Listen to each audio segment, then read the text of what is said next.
बिस्मिल्लाहिर्रहमानिर्रहीम। अस्सलाम वालेकुम दोस्तों, हम लेके आए हैं आपके लिए एक ऐसा चैनल जिसमें आपको आपकी सेहत के हवाले से टिप्स दी जाएंगी। तो आज हमने पहली वीडियो बनानी है और इस वीडियो के बनाने का मकसद सिर्फ यही है कि रमज़ान शरीफ चल रहा है, तो उस हवाले से आपको बताया जाए कि आपने सहर व अफ्तार में क्या चीज़ें खानी है और क्या नहीं खानी। हम लोग ऐसी चीज़ें आपको बताएंगे जिसके खाने से आपका सहर और अफ्तार अच्छा हो। तो मेरी तमाम दोस्तों से गुजारिश है कि हमारे चैनल को सब्सक्राइब कर लें और बेल आइकॉन को दबा लें ताकि हमारी नई आने वाली वीडियो आपको मिल सके। तो दोस्तों शुरू करते हैं। सहर व अफ्तार में क्या खाना चाहिए। सहर के वक़्त आपको, अगर आप लोग पराठा खाते हैं तो हमारा मशवरा यही है कि आप उसकी जगह पे सादा रोटी खाएं। सादा रोटी खाने से आपके मैदे के ऊपर ज़्यादा बोझ नहीं बनेगा, जिसके साथ ही अगर आपको बोझ ज़्यादा नहीं मैदे के ऊपर महसूस होगा तो आपका पूरा दिन अच्छा गुजरेगा और आप एक्टिव महसूस करेंगे। अगर आप लोग सहरी में पराठा खाते हैं और ऊपर से बिरयानी खाते हैं या ऐसी चीज़ें खाते हैं जिनमें तेल का इस्तेमाल ज़्यादा हो, तो फिर आपके मैदे के लिए मसला बनेगा, तो सारा दिन आपकी तबीयत जो है बोझल रहेगी। बेहतर यही है कि आप सहरी में पराठे की बजाय सादा रोटी खाएं, साथ लस्सी वगैरह का इस्तेमाल कर सकते हैं, लेकिन लस्सी पतली होनी चाहिए। बिल्कुल खालस जो लस्सी होती है ना, जैसे हमारे घरों में बनती है, वो नहीं आपने पीनी।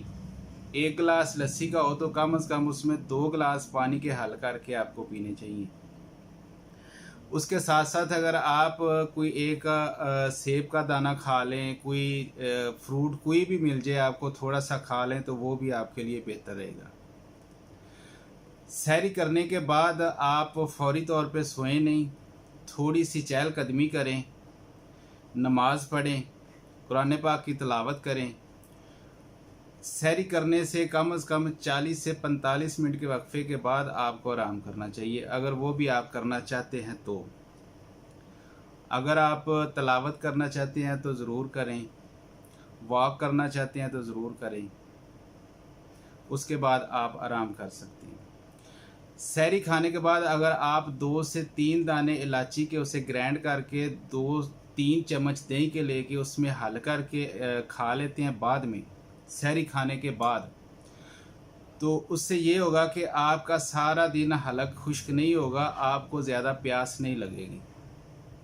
जब ज़्यादा प्यास नहीं लगेगी तो ज़ाहिर है फिर आप परेशानी ज़्यादा महसूस नहीं करेंगे, तो आपका रोज़ा इंशाल्लाह अच्छा गुजरेगा।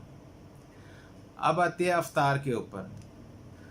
अफ्तार करने से पहले आप ज़्यादा कोशिश करें कि बावज़ू होकर बैठा करें।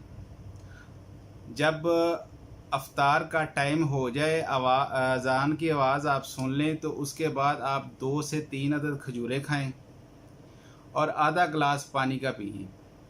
आधा गिलास पानी का वो पीना है जो बहुत ज़्यादा ठंडा ना हो, बल्कि बिल्कुल नॉर्मल सा ठंडा हो, वो आपने पानी पीना है।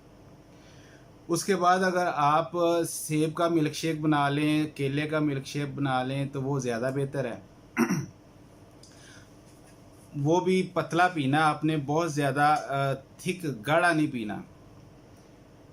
सेब का मिल्क शेक पीने के बाद आप आराम से उठें, नमाज़ पढ़ें। उससे ये हुआ कि 15 से 20 मिनट का वक्फ़ा आ जाएगा आपके अफ्तार करने के बाद।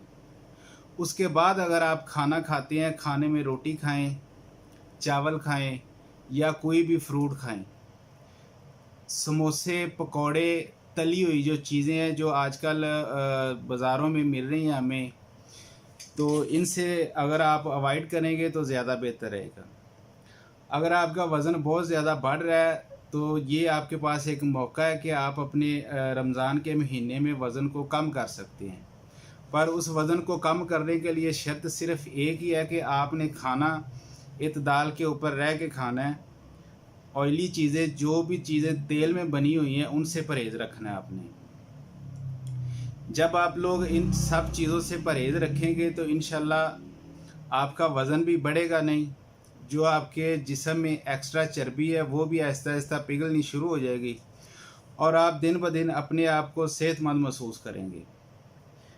तो सब भाइयों से यही रिक्वेस्ट है कि ये जो अल्लाह ताला की तरफ से एक महीना हमें मिला है तोहफ़ा, तो इसमें अपनी सेहत को खूब अच्छी तरह से ठीक कर लें ताकि आपका जो पूरा साल है वो बीमारियों के बगैर गुजरे। उम्मीद है आपको हमारी वीडियो पसंद आई होगी। प्लीज़ कमेंट करके हमें बताइएगा। और भी किसी टॉपिक के ऊपर आप हमसे मशवरा करना चाहें तो प्लीज़ कमेंट करके हमें ज़रूर बता दें। शुक्रिया।